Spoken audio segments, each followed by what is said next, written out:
Já deram muitos abraços hoje.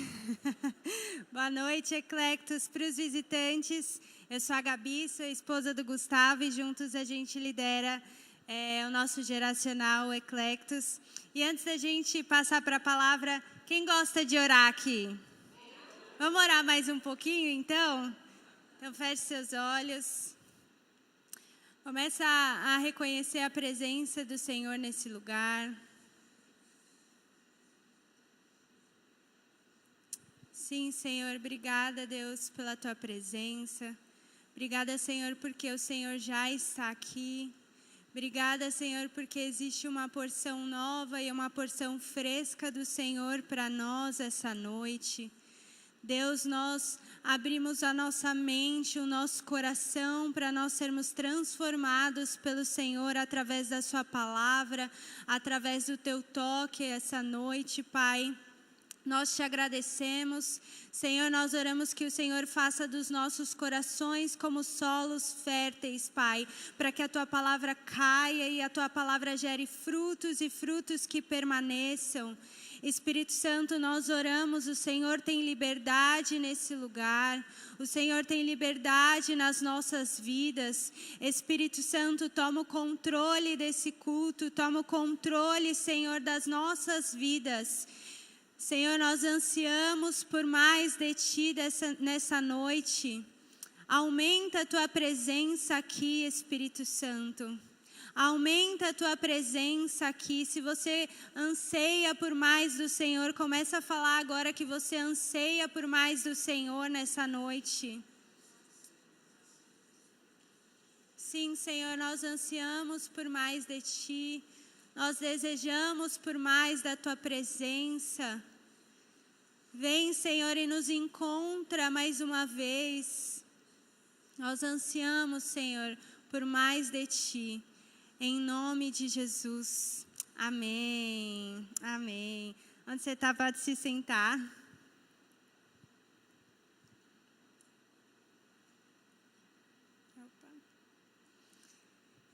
E hoje a gente vai falar um pouco sobre uma história na Bíblia que está em Lucas 8.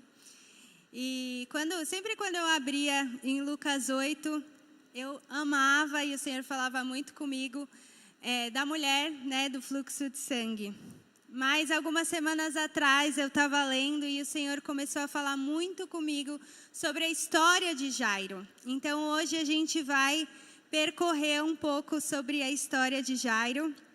E quando a gente olha, né, para a história de Jairo, a gente vai ler na palavra, mas ele tinha uma filha, e essa filha, ela estava doente, ela estava prestes a morrer, e ele vai até Jesus, suplica pela ajuda de Jesus, para que Jesus fosse à casa dele, e Jesus vai, Jesus cura, né, aquela menina, e a gente vê o sobrenatural do Senhor invadindo aquela casa e agindo naquela casa. Então, hoje a gente vai falar um pouco sobre o sobrenatural de Deus. E o sobrenatural de Deus nada mais é do que além daquilo que é natural, né? Então, quando a gente fala de sobrenatural, a gente vê curas, a gente vê na palavra também as intervenções divinas, o próprio agir do Espírito Santo nas nossas vidas é o sobrenatural de Deus também. E lá em Mateus 11, nós vemos que João, né, ele estava preso e ele ouve falar de Jesus. E aí ele fala para os seus discípulos, vão lá e perguntam se Jesus era quem haveria de vir ou se nós devemos esperar outro. E Jesus, ele manda um recado através dos discípulos. Ele fala para João aquilo que vocês estão vendo e aquilo que vocês estão ouvindo. Os cegos veem, os surdos ouvem, né? Os paralíticos, eles estão andando e o reino de Deus, o evangelho, ele está sendo pregado aos pobres. Então, nós entendemos a partir daí que o sobrenatural, ele faz parte da manifestação do reino de Deus, da manifestação do poder de Deus aqui nessa terra. Não é algo que a gente só lê, mas é algo que está disponível para a gente viver hoje, nos nossos dias. E eu lembro que, na verdade, hoje eu descobri que eu e o Gustavo, a gente já está há 13 anos juntos. Eu achava que era 11, mas são 13. E a gente já está há 13 anos juntos, considerando casamento e namoro. E pensando, sobre o agir sobrenatural de Deus e nós abrirmos espaço para o agir de Deus nas nossas vidas, eu estava relembrando e eu falei, Senhor, eu acho que ao longo, desses 13 anos, não foi sempre que a gente permitiu o Senhor, de agir de forma sobrenatural nas nossas vidas. Eu percebi que em alguns momentos a gente limitou o Senhor, A gente falou até aqui, mais que isso, não. E o Senhor, ele foi renovando as nossas mentes e hoje a gente crê que onde Jesus está, ali o sobrenatural, ele é manifesto. Onde Deus está, o sobrenatural, ele é manifesto. E agora eu quero que a gente abra Lucas 8, a gente vai ler um pouquinho. A gente vai ler a partir do versículo 40.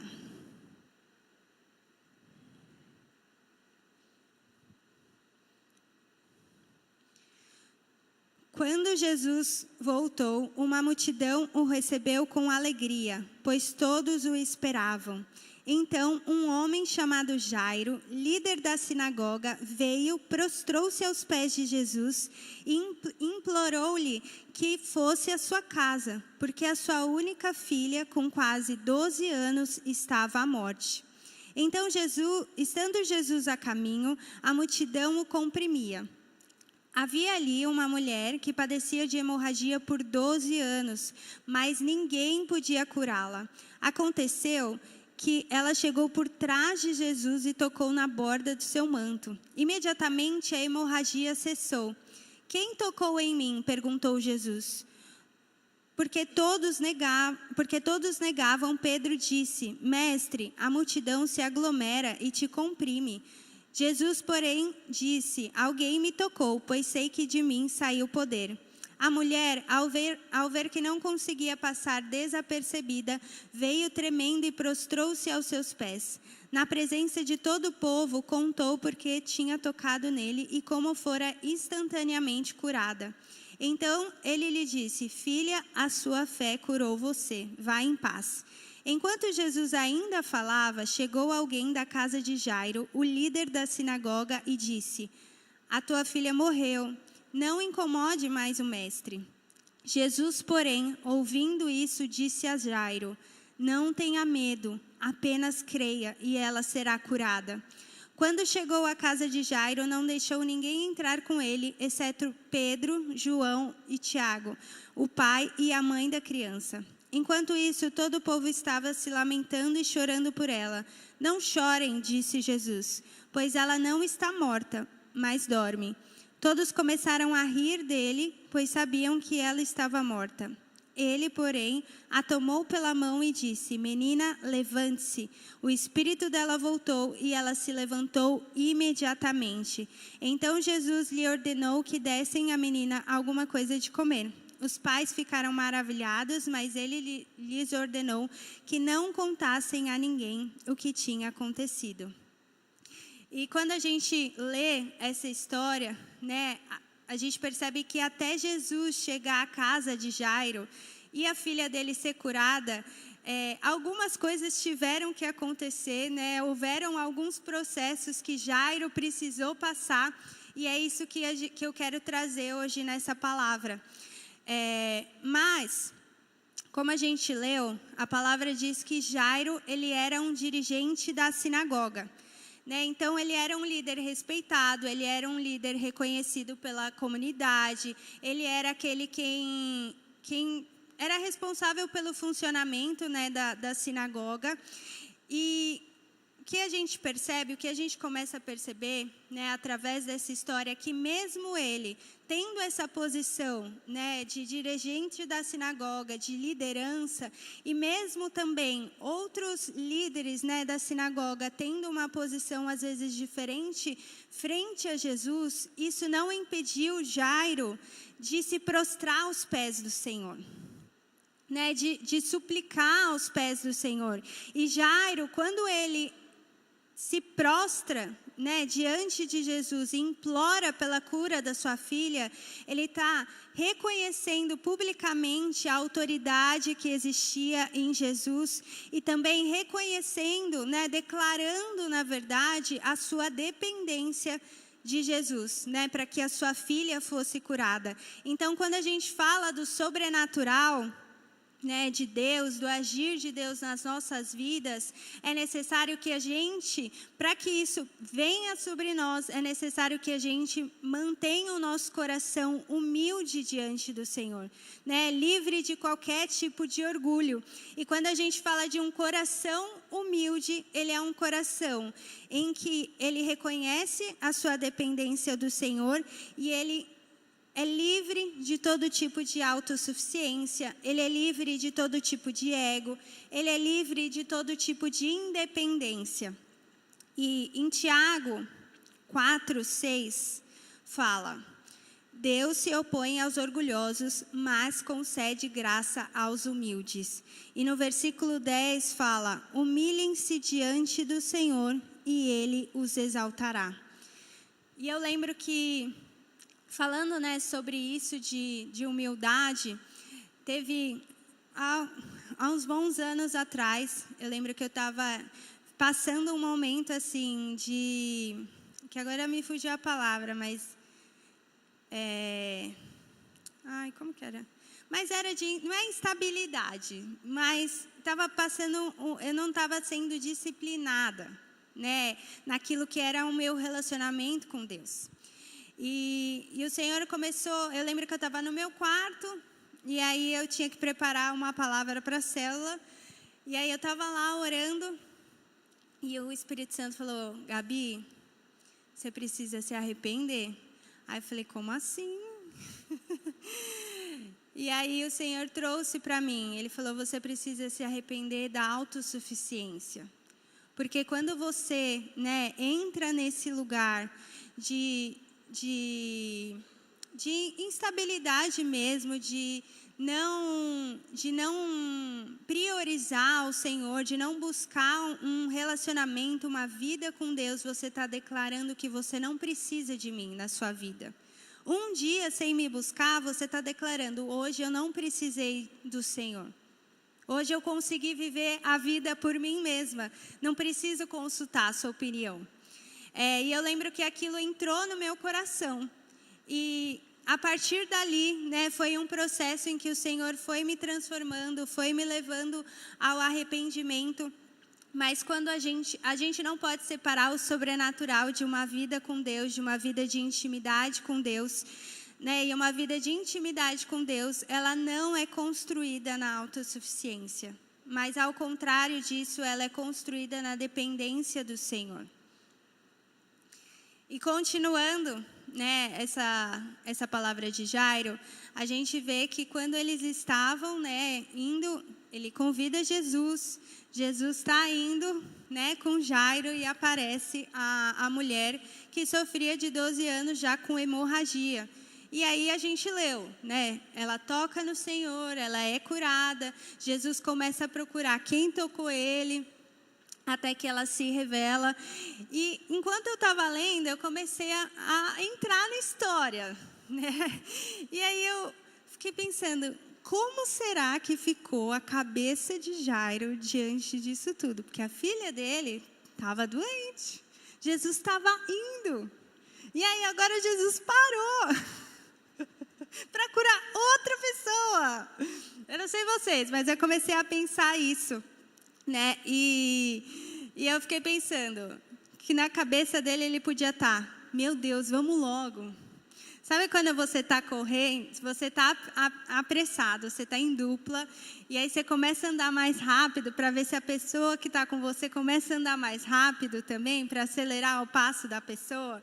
E eu fiquei imaginando mais ou menos isso, né? Ou ele pensando, não acredito que bem agora ele parou, né, para procurar quem tinha tocado ele.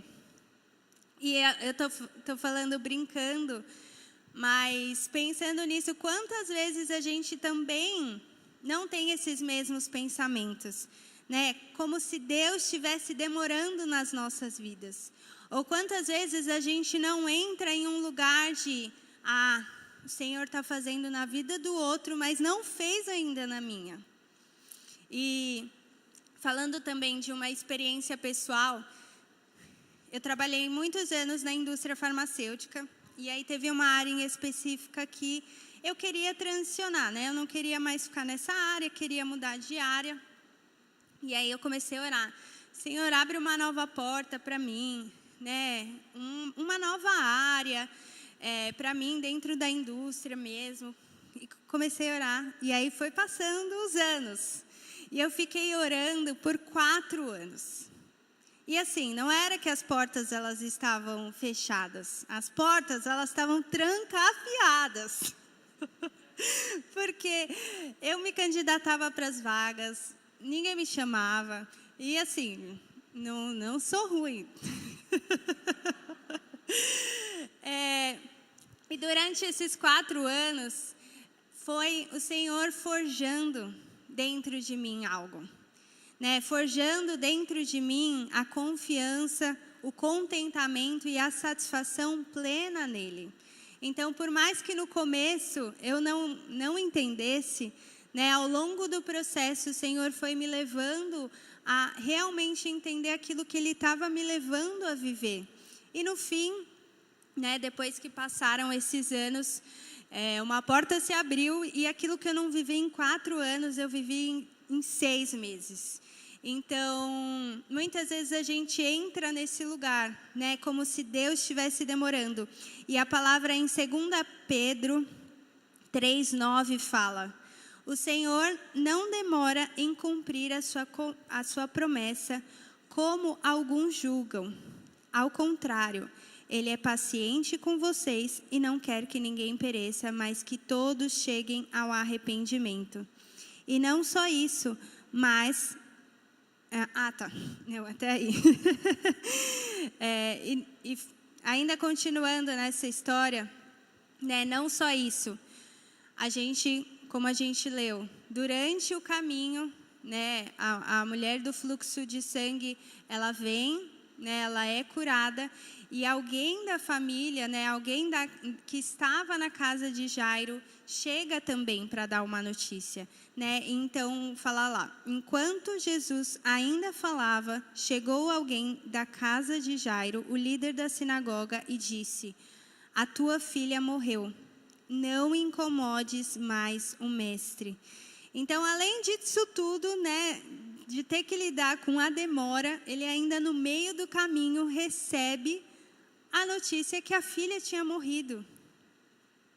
E eu não sei vocês, mas eu fiquei pensando, isso é um balde de água fria. Quem aqui, em algum momento, se deparou levando um balde de água fria, né, tendo que lidar com isso? E eu fiquei pensando, o desafio para nós, né, 30 a mais, é não permitir que esses baldes, né, de águas frias que a gente já teve que lidar, interfiram no nosso relacionamento com o Senhor ao ponto de nos levar a viver uma vida morna, a levar-nos a viver uma vida apática e de falta de confiança nele. Porque aqui fala, né, não incomodes mais o mestre. E muitas vezes, sem perceber, a gente entrou nesse lugar. Não vou incomodar mais porque não tem mais jeito. Porque é isso que tem e acabou, vou ter que lidar com isso. E às vezes, pensando, né, naquilo que a gente já viveu, às vezes o balde de água fria é você desejar abrir um negócio novo, uma empresa nova, desejar fazer uma pós, um MBA, ou viajar para fora, e alguém fala assim, nossa, mas você já não está muito velho para isso, não? Você acha mesmo que vale a pena agora? Ou uma porta de emprego se fechar, né, na sua vida, você perder um noivado que acabou. Então, tudo isso são coisas que a gente vai tendo que lidar ao longo das nossas vidas. E se a gente não tratar isso no Senhor, isso pode nos levar para esse lugar em que eu não incomodo mais ao Senhor, porque isso já está perdido. Isso não tem mais jeito. Acabou, é assim e pronto. Né? Sendo que nós não vemos isso na história. Nós não vemos isso na história de Jairo. E aqui, né, a gente entende que nesse momento que a menina morre, toda possibilidade terrena, ela acabou. Se tinha alguma possibilidade, acabou ali. Né? Então, Jairo, ele entra em um lugar que ele perdeu totalmente o controle. Ele perde o controle, e a partir do momento que ele perde esse controle, que ele esgota todas as possibilidades terrenas, não tinha mais o que fazer, é quando ele entra no lugar de verdadeira e real dependência do Senhor. Né? Até ali, a menina, ela estava viva. Até ali, mesmo que doente, quase mais para lá do que para cá, ela estava viva. Mas a partir dali não estava mais. Então era uma total dependência de Jesus. Né? Ele precisava da intervenção do Senhor. E o que nós precisamos entender é que o sobrenatural em nossas vidas só vem também quando a gente perde o controle. E não somente quando a gente perde o controle, mas também quando a gente abre mão do controle. Porque muitas vezes nós pegamos o controle para nós mesmos. E o Senhor, ele não governa mais. Quem governa sou eu. E eu também já me deparei com essa situação. Acho que foi em 2022. Eu entrei numa crise assim, do Senhor trazendo muitas coisas à tona do meu coração. E eu falei, Senhor, eu percebi, eu estou querendo controlar tudo. Eu estou querendo controlar meu futuro. Estou querendo controlar tudo que dá. E, assim, viver por fé, por risco, eu não queria risco nenhum. Queria minimizar todos os riscos possíveis. E muitas vezes a gente se vê nessa realidade, né? E eu lembro que eu comecei a orar e eu falei, não, Senhor, eu não quero mais viver desse jeito. Né? Eu entrego o controle para o Senhor. Eu perco o controle e eu entrego ele para você. Eu não quero mais estar nesse lugar. Até porque é bem cansativo. E aí eu lembrando, né, dessa história, hoje vendo, né, a gente aqui em Recife, eu penso, naquela época, me mudar de estado sem pelo menos 5 anos de planejamento, jamais. Né? E você vê que o Senhor, ele vai fazendo e ele vai nos transformando, vai renovando a nossa mente.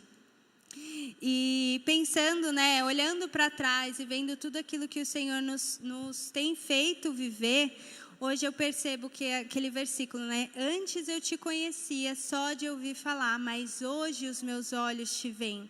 Então, aquilo que antes eu lia e eu pensava, uau, hoje os meus olhos veem o Senhor fazer isso nas nossas vidas. Por quê? Porque houve uma decisão, houve um posicionamento de, Senhor, eu abro mão do controle. Quem governa a minha vida não sou eu. Quem governa a minha família não somos eu e o Gustavo, mas é o Senhor. E a partir dali, né, desse momento, muitas mudanças foram acontecendo. A gente mudou de estado, sem 5 anos de planejamento. A gente mudou também de profissão. A gente tem um bebezinho vindo agora também. Ele é fofinho, gente. E não tem como nós vivermos o sobrenatural de Deus se nós não abrirmos espaço para que Deus haja nas nossas vidas, né? Se nós não abrirmos espaço para que o Senhor ele impacte tudo que está relacionado àquilo que é nosso, seja as nossas grandes e pequenas decisões.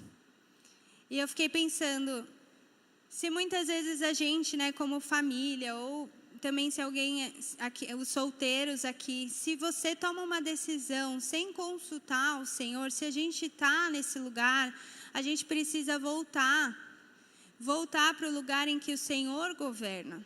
Porque se nós vivemos a nossa vida e o Senhor ele não tem esse lugar, então outra pessoa está nos governando e não o Senhor.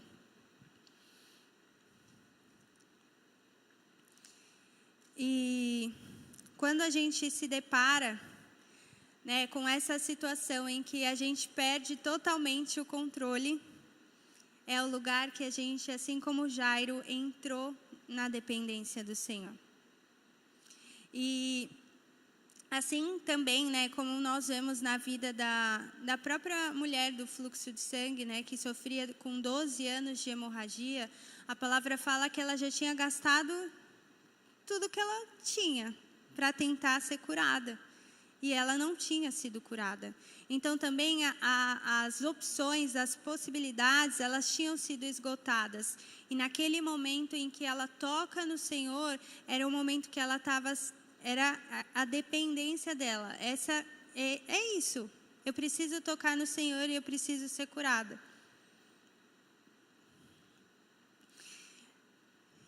E o que eu acho lindo nessa passagem, eu quero que a gente leia, né? Jairo, ele tem a notícia que a filha dele morre. Mas Jesus, a palavra fala assim: Jesus, porém, ouvindo isso, disse a Jairo: não tenha medo, apenas creia e ela será curada. E lendo, né, esses versículos, isso eu achei tão lindo, porque era um momento em que Jairo perdeu o controle, né, não tinha mais saída. Era um momento em que a notícia, ela poderia sim abalar, e Jesus chama a atenção de Jairo para ele, falando assim: ó, foca aqui, creia, não tenha medo, e ela será curada. E isso fica para nós uma lição para as nossas vidas, né? Porque a realidade, nós vamos viver momentos difíceis também, né? A palavra fala que a gente vai ter aflições, mas para nós termos bom ânimo. E nesses momentos difíceis, o que a gente precisa fazer é manter os nossos olhos fixos em Jesus. Assim como ele fez com Jairo. Jesus, porém, disse a Jairo: não tenha medo, creia, e apenas creia, e ela será curada. O Senhor fala isso para nós também. Então, diante dos momentos difíceis, mantenha os olhos fixos em mim, mantenha a sua visão, a sua perspectiva, os seus pensamentos alinhados com aquilo que é a verdade do Senhor e da palavra sobre a sua vida, sobre a sua casa, sobre a sua família. Então, não se alimenta com aquilo que são as circunstâncias, mas se mantém firme em mim. E indo já para o terceiro ponto, lá no final, né, dos versículos que a gente leu, fala: quando chegou à casa de Jairo, não deixou ninguém entrar com ele, exceto Pedro, João, Tiago, o pai e a mãe da criança. Enquanto isso, todo mundo estava se lamentando e chorando por ela. Não chorem, disse Jesus, pois ela não está morta, mas dorme. E todos começaram a rir dele, porque sabiam que ela estava morta. E aí Jesus toma a menina pela mão e disse: menina, levante-se. E o espírito dela voltou e ela se levantou imediatamente. E lendo esses versículos, né, um ponto que me saltou é que as pessoas que elas estavam, né, vendo esse milagre, a palavra fala sobre os pais e sobre Pedro, Tiago e João. E pode ser que você esteja aqui e você fale, tá, eu já vi o agir de Deus na minha vida em ano tal, mas quando a gente olha para a presença de Pedro, Tiago e João, nesse milagre, eu vejo que aquilo que é como chave para nós é que o sobrenatural, essa permanência de uma vida no sobrenatural, né, permitindo o agir de Deus, ele só permanece para aqueles que são íntimos do Senhor. Esse lugar de permanência é para aqueles que são íntimos no Senhor. E Pedro, Tiago e João, quando a gente discorre, né, pela Bíblia, a gente vê que eles estavam com Jesus no Monte da Transfiguração. Então, em Mateus 17, a partir do versículo 1, diz: 6 dias depois, Jesus tomou consigo Pedro, Tiago e João e os levou em particular a um alto monte, e ali foi transfigurado diante dele. A sua face brilhou como o sol, e a sua roupa se tornaram brancas como a luz.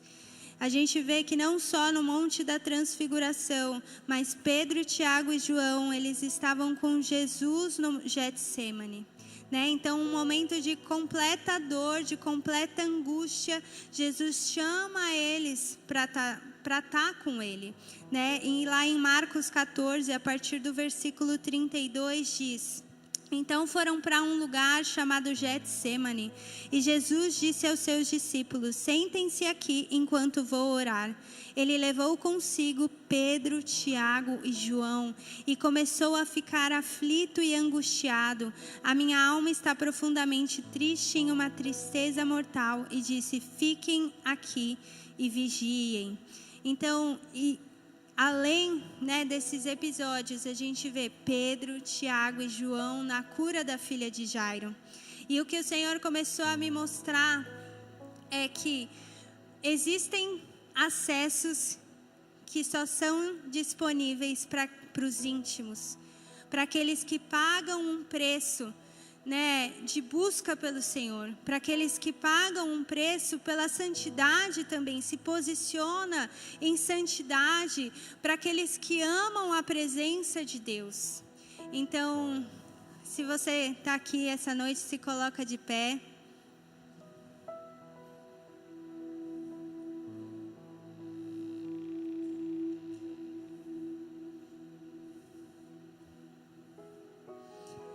E eu creio que nessa noite o Senhor está nos levando novamente para esse lugar, né, em que a intimidade ela é a prioridade, né? A intimidade é algo, a motivação, né, do meu coração.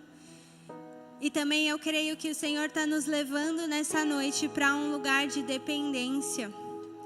Então eu não sei se alguém aqui tem lutado, né, na sua própria mente. O Senhor tem pedido passos de fé e você tem lutado na sua própria mente contra isso. E eu creio que essa noite o Senhor escolheu, o Senhor marcou para nos levar para um novo nível de dependência, para um novo nível de confiança. Então, onde você está, se você deseja viver isso com o Senhor, levanta as suas mãos, fecha os seus olhos, começa a você declarar isso para o Senhor.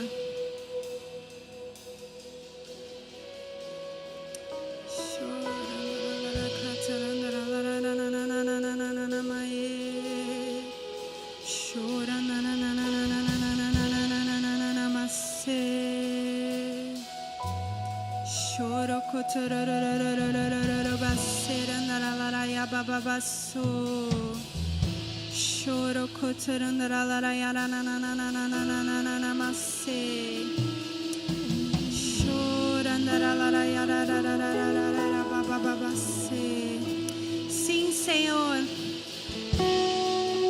Deus, nessa noite nós nos rendemos totalmente a Ti.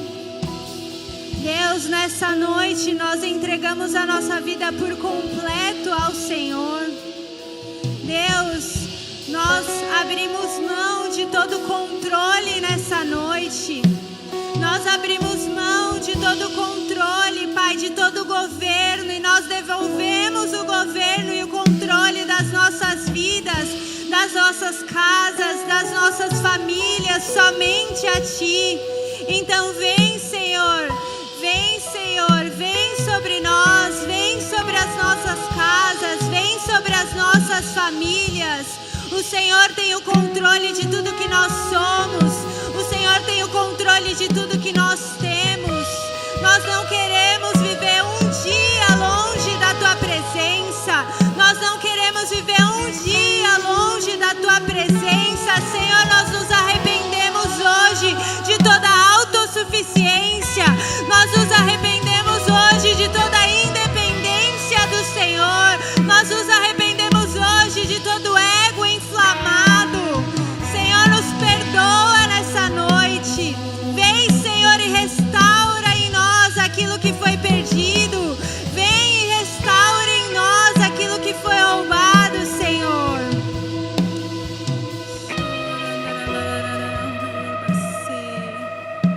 Se você sente que essa palavra é algo que é para você, que é do Senhor para você, se você sente que o Senhor está te chamando para esse lugar de dependência, de confiança no Senhor, nós te convidamos a se prostrar agora aos pés do Senhor.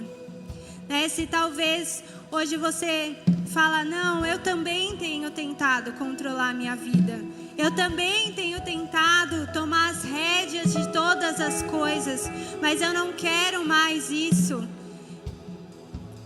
Aqui na frente está aberto. Se você quiser também, se ajoelha no seu lugar, mas não perde aquilo que o Senhor está fazendo nessa noite. Não perde a oportunidade de se reconciliar com o Senhor, de que o alinhamento do Senhor venha sobre a sua vida.